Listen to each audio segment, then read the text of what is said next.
Om Shanti. Good morning. 29 जुलाई 2022। मीठे मीठे बाबा की मीठी मीठी मुरली का मीठा मीठा मनन हम सब फरिश्ते मिलकर बाप दादा के साथ करते हैं।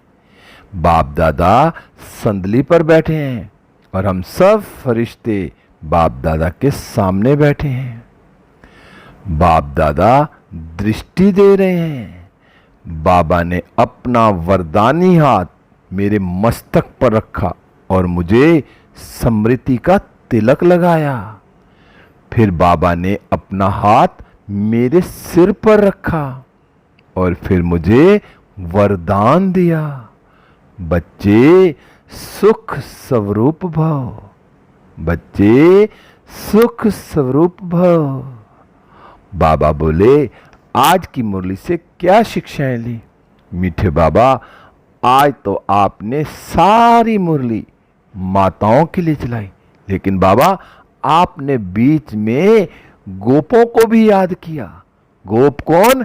जो इन सब माताओं की मददगार बनेंगे। तो माताओं की महिमा, लेकिन गोप क्या करेंगे? गोप सब जो भी माताएं हैं उनकी हर चीज में मदद करेंगे, हर बात में। बाबा भी कहते हैं कि बच्चे माताओं का तुमने ध्यान रखना है, हर बात में मदद करनी है।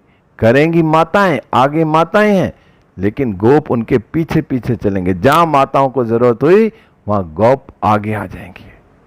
बाबा आज आपने मीठे बच्चे में कहा कि मीठे बच्चे तुम्हें अपने हम जीन्स का उद्धार करना है। बाप ने माताओं पर ज्ञान का कलश रखा है, इसलिए माताओं पर बड़ी जवाबदारी है।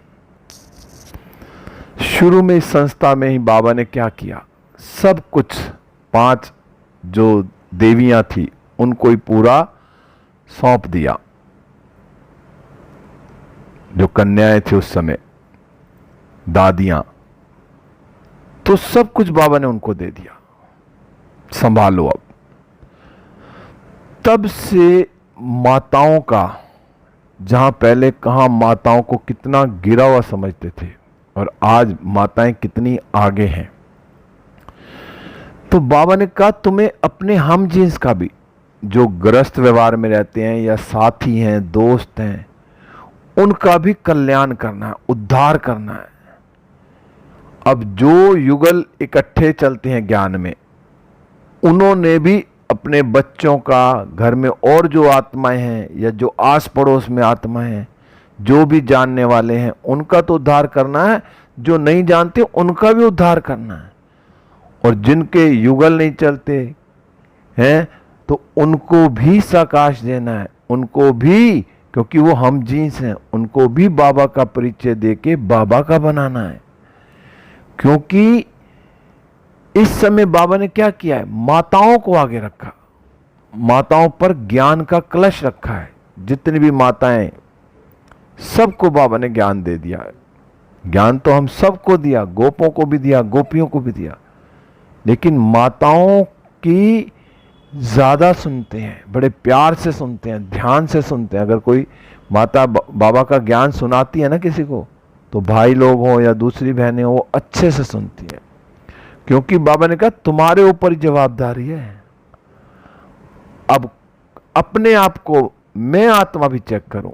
मैं चाहे भाई हूं, चाहे बहन हूं, चाहे माताएं हैं, चाहे कन्याएं हैं, क्या मैं बाबा की श्रीमत पर चलकर बाबा का परिचय दे रही हूं? क्योंकि मुझसे भी तो बाबा जवाब मांगेगा ना, बच्चे तू बाबा का बना, तूने क्या किया? तूने कितने अपने हम जींसों को आप समान बनाया, बाप समान बनाया?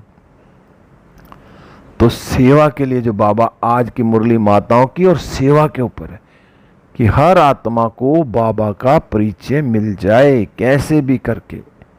फिर बाबा आज आपने प्रश्न में पूछा कि तुम माताएं किस विशेष कर्तव्य के निमित्त हो, तुम्हारे ऊपर कौन सी रेस्पॉन्सिबिलिटी है?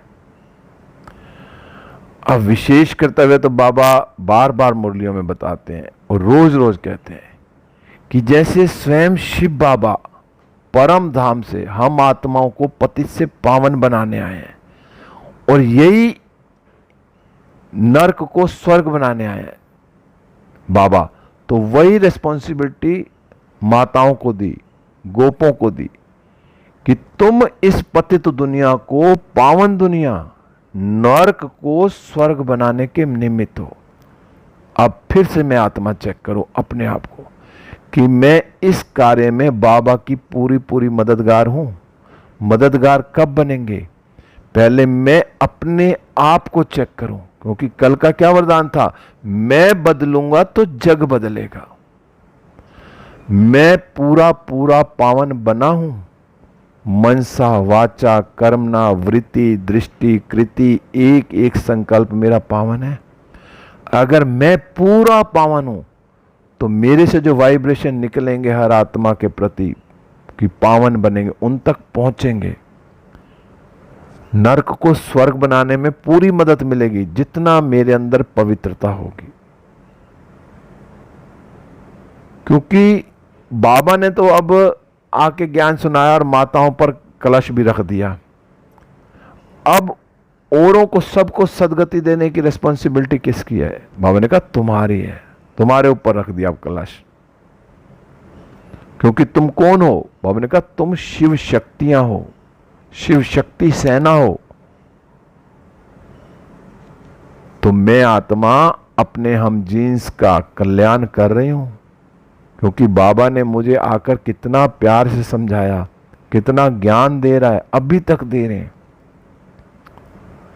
तो बाबा ने कहा सबको पतित बनाने से भी बचाना है, कोई पतित ना बने। और आज तो बाबा ने कहा वेश्यों का भी उद्धार करना है। ये साल 2 साल पहले भी मुरली आई थी, तो ओआरसी में आशा दीदी ने बताया, ये बाबा ने जब उस समय कहा था 69 से भी पहले, लेकिन अब जरा संभल कर, क्योंकि बड़े बड़े गैंग बन गए हैं, बिजनेस ऐसा कर रहे हैं, तो कोई वहां जाके किसी को समझाने के बजाय साकाश देना है। जैसे सारे विश्व ग्लोब को साकाश देते हैं, हॉस्पिटलों में जाके साकाश देते हैं, तो उन वेश्याओं को भी साकाश देना है। रोज सवेरे अमृत वेले के बाद 5 मिनट उन आत्माओं को भी साकाश देना है कि वो भी बाबा के बच्चे बन जाएं, पावन बनती जाए।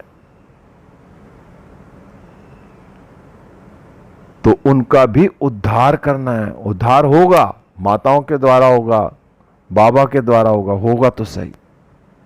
फिर बाबा ने कहा रात के राही थक मत जाना। अब मैं आत्मा थकी तो नहीं, बस मुझे क्या करना है? बाबा के साथ रहकर सबको बाबा का परिचय देना है, थकना नहीं है।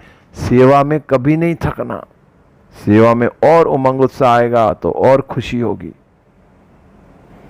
आज तो बाबा ने अपनी सारी रिस्पॉन्सिबिलिटी ना माताओं पर दे दी। वैसे बाबा क्या कहते हैं कि मैं तुम्हें सदगति देने वाला हूं, लेकिन आज बाबा ने कहा क्या कि अभी तुम जान गए हो कि सदगति देना इन माताओं का काम है। सदगति होती है ज्ञान, जो ज्ञान बाबा ने माताओं को दिया, अब माताएं आगे वो ज्ञान दे और सबकी सदगति करें। बाबा कहता अब तो मैं आराम से बैठ जाऊं, अब जब सब कुछ मैंने माताओं को सिखा दिया, अब गोप को सिखा दिया, सब जाके अब सबकी सदगति करो। फिर बाबा कहते हैं, बच्चे कहते हैं बाबा जैसा हूं वैसा हूं, आपका हूं, कैसा भी हूं आपका हूं। और फिर बाबा क्या कहते हैं, हां बच्चे वैसे ही हो, मेरे हो, परंतु श्रीमत पर तो चलना है ना। जैसे हो, जो हो, चलो ठीक है, अब मेरे हो, अब तो मेरी बात मानो। अब तो बाबा की जो श्रीमत है अमृत वेले से रात तक की, उस श्रीमत पर चले जाओ। बाबा ने कहा सजनिया तो सब है ना, तो अब सजनिया बनी है ईश्वर की, तो फिर ईश्वर के अपने साजन का कहना मानना चाहिए ना। जो साजन की श्रीमत है उस पर मुझे चलना चाहिए, क्योंकि अब बाबा हमें समझा नहीं दे रहे हैं। क्योंकि हम कौन है? हम शिव बाबा की संतान हैं, और ये सिद्ध करना है। सबसे पहले है शिव की महिमा, और ऊंचे से ऊंचा कौन है? शिव बाबा, जिसको भगवान भी कहेंगे, क्योंकि शिव बाबा में क्या देते हैं? शिव बाबा से हमें वर्षा मिलता है। क्योंकि वो कौन है? निराकार है, हम सभी आत्माओं का बाप है, तो मुझे उसकी कितनी महिमा करनी चाहिए। बाबा ने कहा अब तुम सब प्रिंस प्रिंसेस की जो है ना मां बनेंगी, तो कोई कृष्ण की सब मां नहीं बनेगी। वहां पे सारे जो भी सतयुग में होंगे वो प्रिंस प्रिंसेस ही होंगे। उनकी कौन बनेंगी? महाराजा महारानी जो होंगे वो माँ बाप होंगे। तो बाबा ने कहा तुम्हारी गोद में प्रिंस होगा। नशा चढ़ता है कि बाबा की गोद में बाबा कह रहा तुम माताओं की गोद में प्रिंस होगा। तो देखो सतयुग में मैं महारानी और मेरा बच्चा प्रिंस। फिर आज बाबा ने अब तक ना कई माताओं का पतियों पर मोह बहुत है, तो बात मत पूछो, इतना मोह है कि अभी बात मत पूछो। और बाबा मोह छुड़ाने के लिए कहता, लेकिन बाबा ने कहा अब ये मोह छोड़ो, क्योंकि माताओं पर क्या रखा है? ज्ञान का कलश रखा है। तो क्या समझाना है कि हम तो अब स्वर्ग का द्वार खोलती हैं। तो माताएं बाबा के साथ मिलकर क्या कर रही हैं? स्वर्ग का द्वार खोल रही हैं। तो इसलिए मोह के लिए भी बाबा ने आज कहा कि मोह नहीं रखना। फिर बाबा ने कहा तुम बच्चों का आपस में ना बहुत लव होना चाहिए, आत्मिक लव, देह का नहीं। बाबा ने कहा ब्रह्मा कुमार कुमारियों की जैसे सेना इकट्ठी हो गई है। बाबा ने कहा कोई को तो पता ही नहीं कौन कौन कहां है। बाबा ने कहा सभी सेंटरों के बच्चों को तो बुला भी नहीं सकते। बाबा ने कहा एक साथ सबको बुला ही नहीं सकते। अब तो वहां 25, 30, 40 हजार हो जाते हैं। उस टाइम पहले छोटी जगह थी, तो बाबा कहते हैं सबको एक साथ बुला भी नहीं सकते थे। फिर बाबा ने कहा माताओं को ना बंधन भी बहुत है, बच्चों को भी संभालना है, नहीं तो पुरुष क्या कहेंगे? रिपोर्ट कर देते हैं कि देखो जी बच्चे घर में ऐसे रुल रहे हैं और जाके खुद कहाँ बैठी हैं। तो इसलिए बाबा ने कहा बैलेंस बना के चलना है, बच्चों की भी संभाल करनी है और बाबा का परिचय भी देना, सबको सेवा भी करनी है। फिर बाबा बोले कि तुमको ज्ञान परी बनाने वाला बाबा है। तो बाबा ने कहा कितनी अच्छी अच्छी बातें धारण करने की हैं। बाबा ने कहा बच्चियां खड़ी हो जाए ना तो बहुत काम कर सकती हैं। अब माताएं खड़ी हो जाएं, जाके सेवा में लग जाएं, तो बहुतों का कल्याण भी कर सकती हैं। फिर बाबा ने बोला जाना तो तुम माताओं को ही है, बोलो जहां भी वेश्या हैं उनका संगठन बनाओ। तो वेश्याओं के लिए आज बाबा बार बार कह रहे हैं। बाबा ने कहा बड़ों बड़ों को समझाओ। फिर बाबा ने कहा ऐसे भी नहीं कहना, ऊपर ऊपर से तो कहना कि मेरा तो एक शिव बाबा दूसरा ना कोई, अंदर कुछ बाहर कुछ। बाबा ने कहा अंदर बाहर एक रहना है, बाबा का सच्चा सच्चा बच्चा बनना है। अब मैं आत्मा चेक करूं कि मैं बाबा का सच्चा सच्चा बच्चा हूं। बाबा ने कहा जो ये चेहरा है ना खुश मिजाजी होना चाहिए, चेहरे पे कभी भी कोई सलवट ना पड़े, सदा चेहरा ऐसा लगे बस खिलता हुआ रूहे गुलाब। बाबा ने कहा अरे बेहद के बाप से मिलने जाते हो तो दौड़ते दौड़ते आकर खुशी से मिलना चाहिए ना। अब बाबा के पास जाएं चेहरा मुरझा के जाएं, ना बाबा को अच्छा लगेगा ना खुद को। भगवान से मिलने जा रहे हैं और चेहरे ऐसे लटके हुए। बाबा ने कहा भाग भाग के दौड़ते दौड़ते खुशी में जाना चाहिए, बाबा के गले लग जाने चाहिए। सवेरे अमृत वेले उठते ही ओ मेरा बाबा आ गया, कस के बाबा को पकड़ लो और खूब 2, 4, 5 मिनट पहले बाबा के साथ खूब इंजॉय करो, डांस करो। जैसे कभी कोई बड़े दिनों बाद कोई मिलता है ना, पहले गले मिलते ही पहले तो थोड़ी देर झूमते हैं, ऐसे बाबा के साथ झूमो। फिर देखो नींद भी खुल जाएगी, नींद भी फिट जाएगी। क्योंकि क्या है, हम तो अब जाकर बाबा की गोदी का हार बनेंगे, थकना नहीं है बाबा ने कहा। क्योंकि हमारी क्या है, हमारी तो बाबा ने कहा याद, तुम्हारी जो है ना याद की दौड़ी है। बाबा ने कहा वो तो जिस्मानी दौड़ी लगाते हैं, तीर्थों पे जाते हैं, कहाँ का थक जाते हैं, लेकिन हमारी क्या है, याद की दौड़ी, रूहानी दौड़ी है। तो मैं इस रूहानी दौड़ी में कितना रहता हूं। फिर बाबा ने उदाहरण दिया, जैसे किसी का पति गुम हो जाए और काफी दिन बाद मिले तो कैसे मिलेंगे, बावरियों की तरह पागल होके उससे मिलती हैं, भागती हैं दौड़ी लगा के, मेरा पति आ गया। तो ऐसे बाबा से मिलना है। फिर आज बाबा ने वरदान दिया, बच्चे सुख स्वरूप भव, श्रेष्ठ स्मृति द्वारा सुख में स्थिति बनाने वाले सुख स्वरूप भव। अब बाबा ने कहा स्थिति का आधार ना स्मृति है। जो हम सोचेंगे ना, जो हम संकल्प करेंगे, उस आधार से हमारी स्थिति बनेगी। तो बाबा ने कहा सदा जो है ना श्रेष्ठ स्मृति में रहना है। सदा जैसा हम सोचेंगे, जैसा हम रहेंगे ना, वैसा आगे प्रैक्टिकल में होगा। अगर मैं अभी स्मृति दुख की कर रहा हूं तो सामने कोई सुख भी आएगा ना तो भी दुखी हो जाएंगे हम। अगर हम सुख की स्मृति में है ना तो सामने कैसी भी परिस्थिति हो लेकिन मेरी अवस्था सुखी रहेगी। बाबा ने कहा आप सिर्फ स्मृति स्वरूप बनो, तो स्मृति आने से जैसे स्मृति वैसी स्थिति स्वतः हो जाएगी। अच्छा सोचना है, सदा अच्छी स्मृतियों में रहना। जब अच्छा अच्छा अच्छा अच्छा सोचते जाएंगे तो हमारे सामने कैसी भी परिस्थिति होगी वो भी अच्छी बन जाएगी। बाबा ने कहा खुशी की स्मृति रहो तो स्थिति भी खुशी की बन जाएगी, और दुख की स्मृति करो तो दुख की स्थिति हो जाएगी। तो बाबा ने कहा संसार में तो दुख बढ़ने ही बढ़ने हैं, सब अति में जाना ही जाना है, लेकिन आप सुख के सागर के बच्चे, सदा खुश रहने वाले, दुखों से न्यारे सुख स्वरूप हो। दुनिया में तो दुख बढ़ेंगे लेकिन हम कौन है? हम तो बाबा के बच्चे हैं ना, सदा खुश रहने वाले। तो हर हाल में खुश रहना है। ये गीत भी है ना, बाबा चाहे कैसे रखे हर हाल में खुश रहेंगे हम। तो बाबा ने कहा इसलिए क्या भी होता रहे लेकिन आप सदा मौज में रहो। तो मैं आत्मा सदा मौज में रहने वाली हूं, अपने आप को चेक करूं। फिर आज बाबा ने स्लोगन में कहा समय रूपी खजाने को व्यर्थ से बचाना यही तीव्र पुरुषार्थी की निशानी है। बाबा संगम के लिए कहता कि 1 सेकंड 1 वर्ष के बराबर है। अगर मैंने 1 सेकंड कहीं इधर उधर यूज किया गलत जगह तो कितना मेरा 1 साल बर्बाद होगा।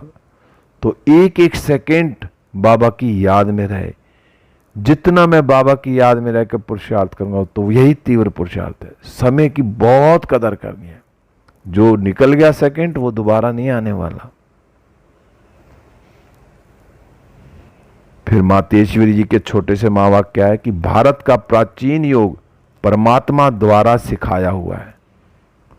अब जो भी बाबा सिखा रहे हैं राजयोग, ये पूरा प्राचीन योग है, उसी को बाबा हमें सिखा रहे हैं। क्योंकि परमात्मा हमें क्या सिखा रहे हैं? राजयोग। ऐसा योग कोई और नहीं सिखा सकते। तो हमें इस राजयोग को सीखकर अपनी उन्नति करनी है। क्योंकि जो बाबा हमें राजयोग सिखा रहा है ना, ये हमारा ईश्वरीय जो योग है, ये भारत में सबसे पुराना प्राचीन योग है, मशहूर है। क्योंकि इसी योग को क्या कहते हैं? अविनाशी योग कहते हैं। क्योंकि ये सिखा कौन रहा? अविनाशी परम पिता परमात्मा द्वारा सिखाया गया हमें योग। बाबा ने कहा और लोग भी कितने भी योग सिखाती हैं, पर ऐसा योग कोई और नहीं सिखा सकता योगेश्वर के अलावा। तो ये शिव बाबा ही आकर हमें सिखाते हैं।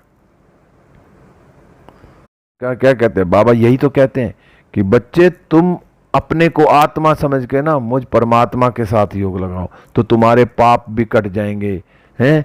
तुम्हें सब कुछ जो तुम्हारे 63 जन्मों के विकर्म में सब भस्म हो जाएंगे। बस बाबा के साथ योग लगाना है। और फिर हम कहाँ जाएंगे? जब हमारे पाप कट जाएंगे, 63 जन्म के विकर्म विनाश होंगे, तो फिर बाबा हमें अपने साथ ले जाएंगे परमधाम, और वहां से फिर हम सतयुग में आएंगे। ओम शांति। अब हम सब फरिश्ते उड़ चले विश्व ग्लोब पर। बाप दादा की किरणें मुझ पर आ रही हैं और मुझसे सारे विश्व की आत्माओं पर, सारे हॉस्पिटलों में, जहां जहां भी आज बाबा ने बताया सेवा के लिए, वेश्याओं पर बाबा की पवित्रता की किरणें जा रही हैं। सारी आत्माएं पवित्र होती जा रही हैं। हर आत्मा सुख और शांति का अनुभव कर रही है। प्रकृति के 5 तत्व सतो प्रधान होते जा रहे हैं। सारे विश्व को सकाश देते हुए मैं फरिश्ता बाबा के साथ सूक्ष्म वतन में, बाबा से दृष्टि लेते हुए वरदानों से भरपूर होकर वापस इस देह रूपी मंदिर में हूं। बाबा की शक्तिशाली किरणें मुझ पर लगातार बरस रही हैं और मुझसे सारे विश्व में फैल रही हैं। सुख, शांति, आनंद, प्रेम और पवित्रता की किरणें सारे विश्व में फैल रही हैं। ओम शांति, ओम शांति। शुक्रिया बाबा, शुक्रिया बाबा। हर एक आत्मा का दिल से शुक्रिया।